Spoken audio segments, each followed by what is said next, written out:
Harta itu kan sifatnya tiga, kan? Yang dimakan, yang disimpan, kan? Yang disodakahkan, diinfakkan, sedekah. Ya. Yang dimakan, mohon maaf, pada akhirnya menjadi kotoran. Silahkan cek kalau tidak percaya. Baik sifatnya cairan ataupun yang padat, pada akhirnya kembali menjadi apa? Kotoran. Yang disimpan biasanya menjadi rebutan, ya. Atau paling positif menjadi warisan. Silahkan kalau tidak percaya, Anda simpan-simpan, pada akhirnya Anda meninggal.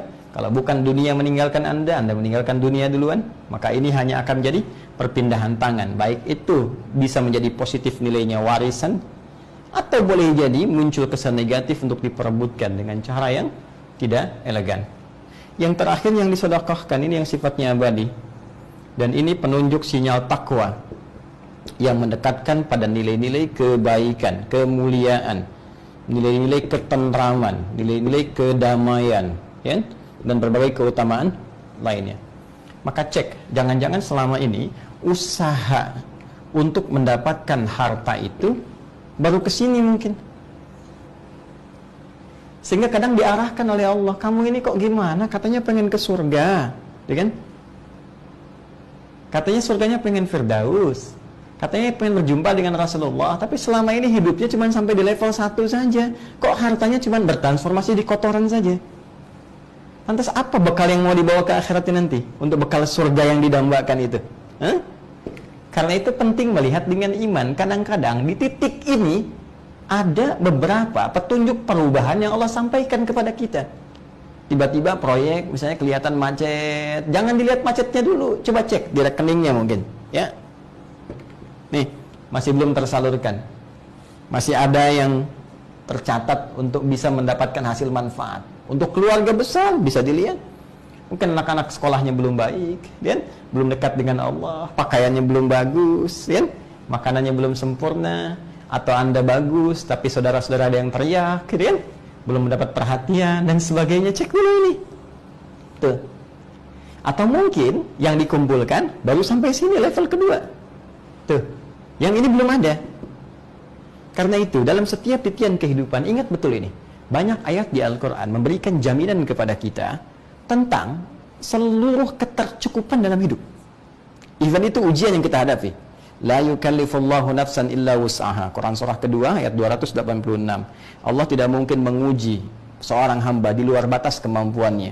Jadi kalau ada orang sakit atau di pekerjaan ada kesulitan, kehilangan proyek tertentu dan sebagainya, ternyata Anda, saya atau kita yang diuji, artinya memang kita sanggup mengatasi itu. Yang lain tidak.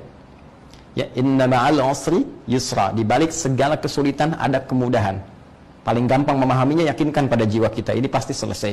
Ini mudah ini. Allah pasti berikan petunjuk.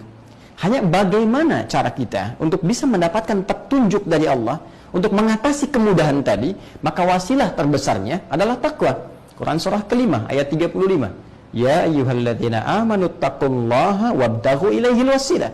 Hai orang-orang beriman, tingkatkan takwamu kepada Allah. Dengan peningkatan takwa itu, jadikan wasilah untuk bisa mengentaskan segala ujian kehidupan yang tengah kita jalani pada saat ini. Nah, karena itu, penting kepada kita semua untuk kembali melihat apa yang kita kerjakan dalam kehidupan ini. Ya, jangan-jangan sampai di sini, jangan-jangan sampai di sini, tapi belum sampai sini.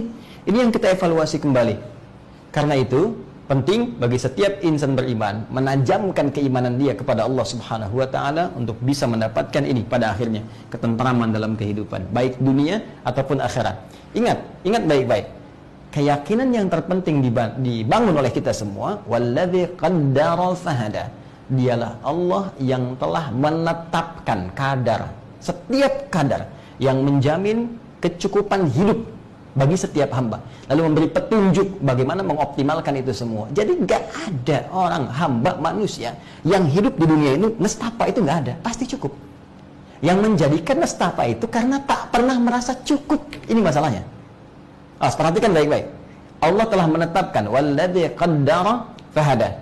Ya, bahkan di Al-Fajr itu lebih jelas. Wa amma idza mabtalahu Ya, wa ammal insanu idza mabtalahu rabbuhu fa akramahu wa na'amahu fa yaqulu rabbi akraman wa amma idza mabtalahu fa qadara alaihi rizqah. Perhatikan baik-baik. Di yang pertama Allah katakan manusia itu unik, kadang-kadang malah lebih dekat kepada aneh. Ketika diberikan titipan rezeki yang dia nilai lebih, dia mengatakan Allah memuliakan saya. Padahal itu titipan supaya cari bekal buat dia mendapatkan surga yang dia inginkan. Tapi ketika Allah cukupkan rezekinya, perhatikan, lebih lawannya kan kurang. Ya kan?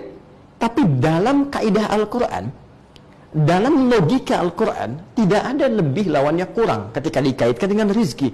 Lebih lawannya cukup. Kata Allah, manusia itu kalau diuji, Allah uji dengan mencukupkan rezekinya. Jadi ternyata setiap insan yang hidup di bumi itu, Allah berikan kecukupan rezekinya, cukup.